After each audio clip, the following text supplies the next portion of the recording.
Waste Bengal विधानसभा चुनाव में अगर प्रोटोकॉल का हनन होता है तो क्या फंडामेंटल राइट्स का उल्लंघन होता है। तो इसके संदर्भ में जो भी प्रोटोकॉल्स हो, विधानसभा का चुनाव हो, अगर कुछ उल्लंघन होता है तो क्या विपස්සना मेडिटेशन जैसी सिचुएशंस वहाँ के मिनिस्टर को, लोगों को, सीजीआई को या अन्य कोई भी रहो, उनको मेडिटेशन विपස්සना करना चाहिए जैसे कि हमारे हिमाचल प्रदेश में है। तो आज हम इसी पे बात करने जा रहे हैं कि वेस्ट बंगाल में जो इलेक्शन का दौर आने वाला है और चल रहा है, तो उसमें राष्ट्रपति जी का प्रोटोकॉल का उल्लंघन हुआ है या नहीं हुआ है, और साथ ही साथ फंडामेंटल राइट्स को भी इंजर्ड हुई है या नहीं हुई है।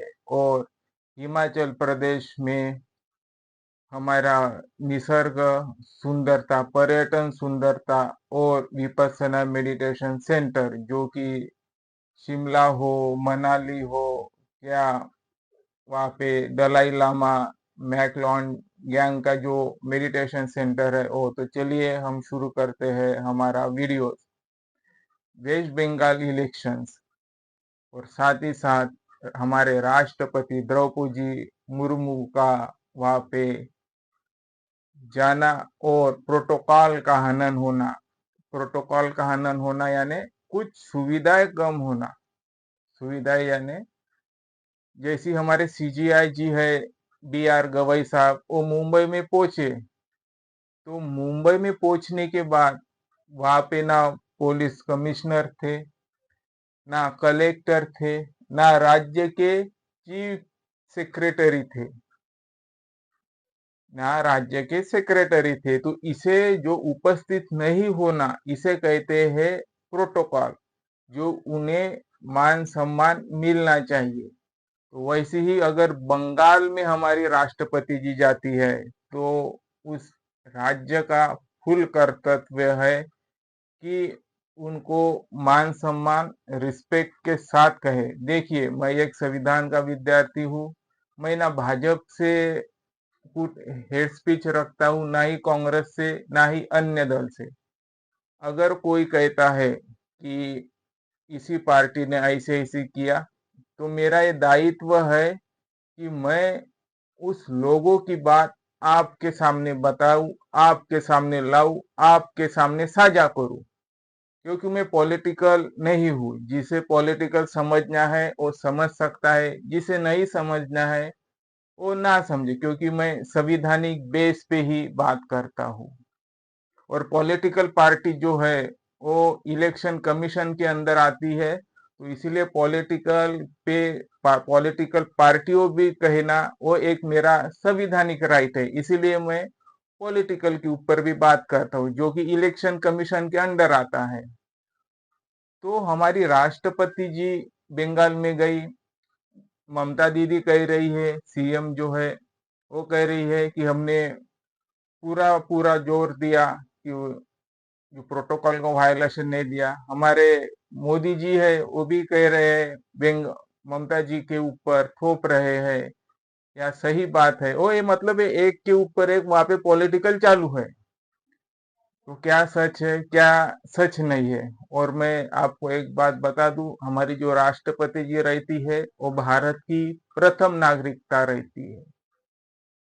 और उनके जो कोई अगर आदमी हो तो उनका वो प्रथम भारत का नागरिक हो, और जो उसकी पत्नी हो तो वो भारत की दूसरी नागरिक रहती है। तो ये ऐसी हमारे जो नागरिकता है उनको हनन नहीं होना चाहिए।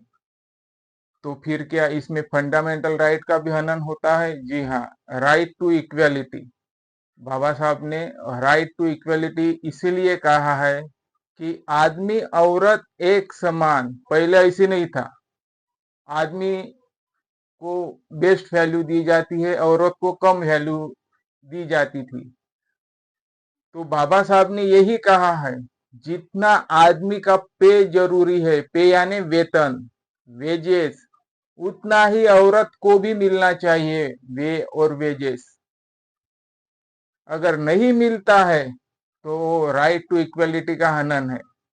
ये बाबा साहब ने महिलाओं के लिए जितना पूरा जोर दिया है, शायद उतना किसी ने भी नहीं दिया है। इसलिए जो आज हमारी नारी सशक्तिकरण है, वो आज बढ़कर बन चुकी है, मजबूत बन चुकी है।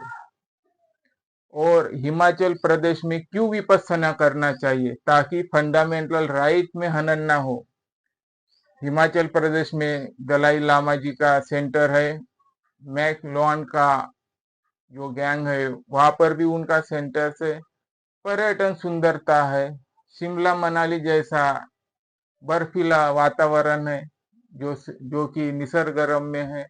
तो ऐसे अगर कोई वायलेशन करता है, कोई राजनीति करता है, कोई दर्द होता है, वो एक के ऊपर एक कोई थोपता है कि प्रोटोकॉल का वायलेशन हुआ नहीं हुआ, तुमने किया हमने किया, इसने किया उसने किया, प्रोटोकॉल का वायलेशन, तो इन्हें मेडिटेशन करने की सख्त जरूरत है, जो कि हिमाचल प्रदेश में जाके मनाली में करना चाहिए, क्योंकि वहाँ का एटमॉस्फेयर भी अच्छा है।